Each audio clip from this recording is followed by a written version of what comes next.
Welcome to What the F Happened, Fraud and Financial Crime Deconstructed, a Defend podcast where we break down what's actually happening across fraud, scams, AML, and financial crime.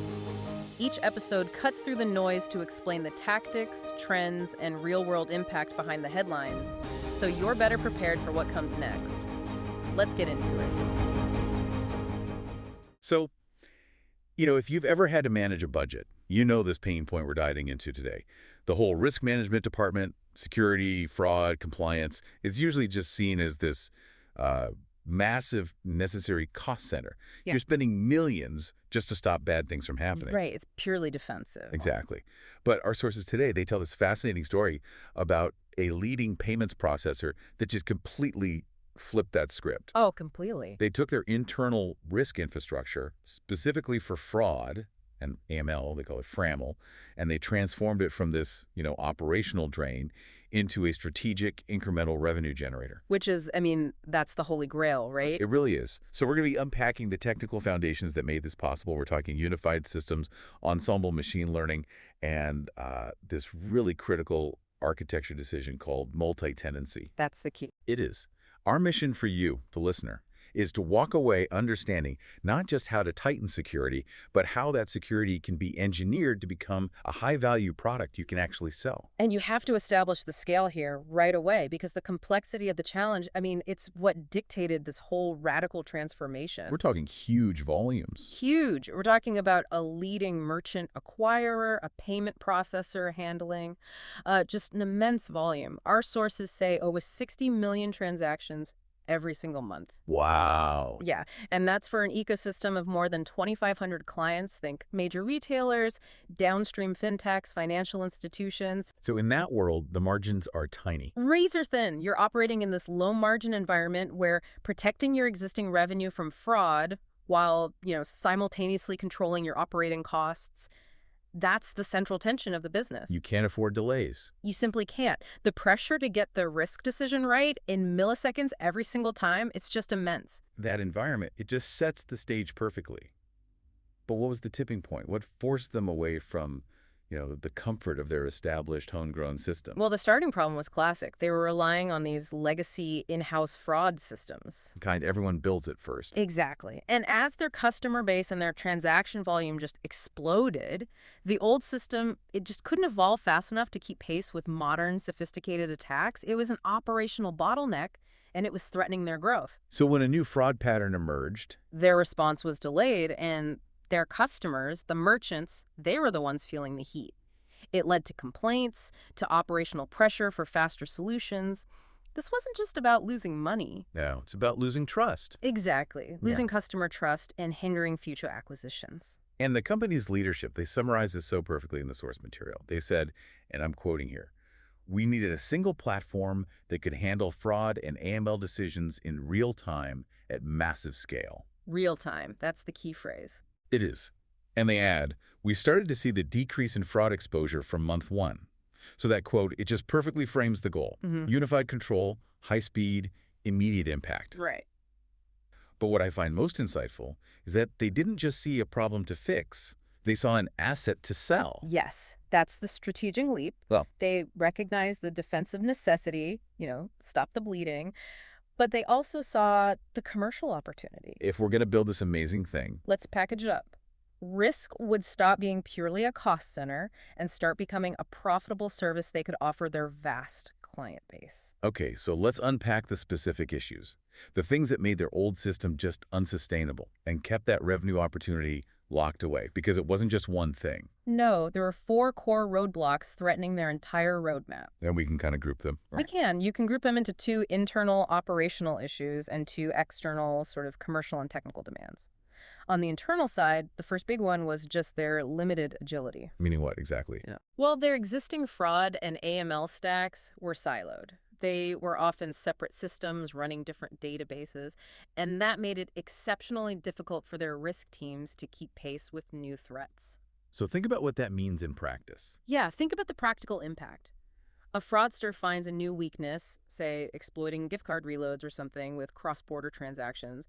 It required heavy, time-consuming engineering work just to update the rules. You're talking weeks, not hours. Exactly. The time from identifying the threat to deploying the countermeasure was measured in weeks. That's just far too slow. And then compounding that problem was the second internal issue, which was this rising compliance and audit pressure. Ah, yes. As they grew, the regulatory scrutiny grew exponentially. It always does. The pressure for fully auditable, transparent processes to reduce regulatory exposure was constant. And their legacy homegrown system, it just didn't provide that granular level of transparency and reporting that regulators demand. So it created a huge amount of work for the compliance team. An enormous operational overhead. Hmm. And that's a great distinction to make. Compliance is about meeting the rules. Audit pressure is about proving you met the rules, reliably, transparently over time. Their system made that second part extremely difficult. And the other 2 points, they really hammer home the technical and the commercial pain. They do. So on the technical front, they had these serious, real-time, high-throughput requirements. I mean, 60 million transactions a month and growing. You need a decisioning engine that can scale with ultra-low latency. And if you can't make a complex fraud decision in like the blink of an eye, we're talking under 100 milliseconds, you either halt the transaction, which creates friction for the customer. Or you let the fraud pass through. Yeah. And neither of those is sustainable at that scale. Right, and that technical demand was directly linked to the commercial failure. The fourth roadblock was this massive missed opportunity. No merchant-facing FRAML offering. They had all this knowledge. Deep proprietary knowledge about risk, but because their internal system was messy and just wasn't built for external use, they had no way to package it and sell it to their clients.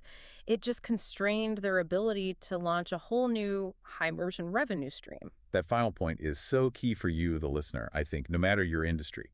If you have to invest heavily in security or compliance just to run your business, you have to ask yourself, are we sitting on a strategic asset we aren't selling? That's the question. This payments processor recognized that risk management itself could be repurposed and sold as a product. And what's so fascinating is that the solution they chose, this unified platform, it was designed to address all four challenges at once by, fundamentally transforming the system's architecture. So where did they start? The first essential step was consolidating fraud and AML into a single, unified, end-to-end, real-time platform. Which historically were two different worlds. Totally different silos. Fraud looks backward at a transaction. AML looks forward at suspicious activity. Bringing them together instantly centralized workflows, reduced operational complexity, and just eliminated all that data fragmentation. And that unification, Yeah.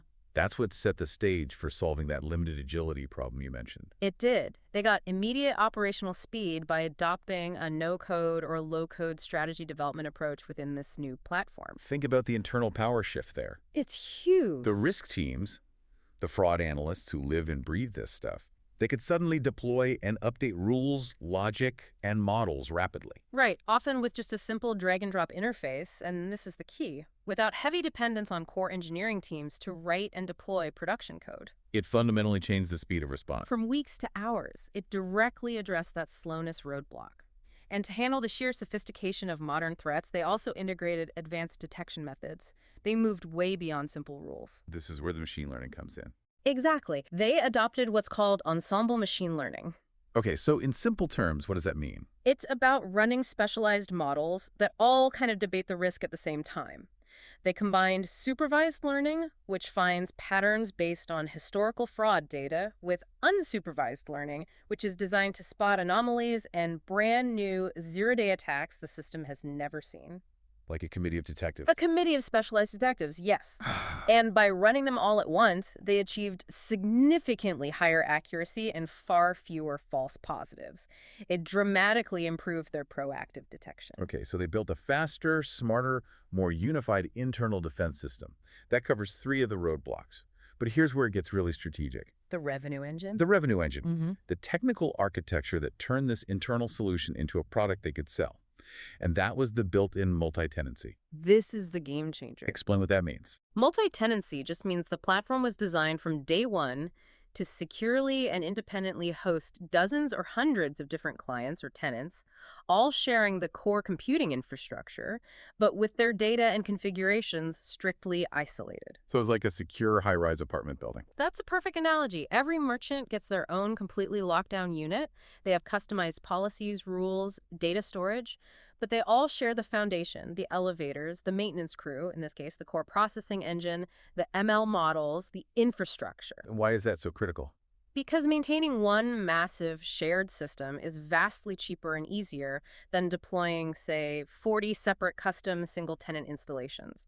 This built-in efficiency is what allowed them to easily package and resell these FRAML services to their clients. As a white-labeled, value-added offering. Exactly. They solved the commercial roadblock by making the underlying technology inherently monetizable. So, essentially, they took their decade of experience fighting fraud, wrapped it in this secure, scalable tech shell, and then started selling access to it at a profit because their cost to deploy for each new customer was so low. That's the business model. Let's look at the numbers now, because the sources show the impact was immediate and tangible.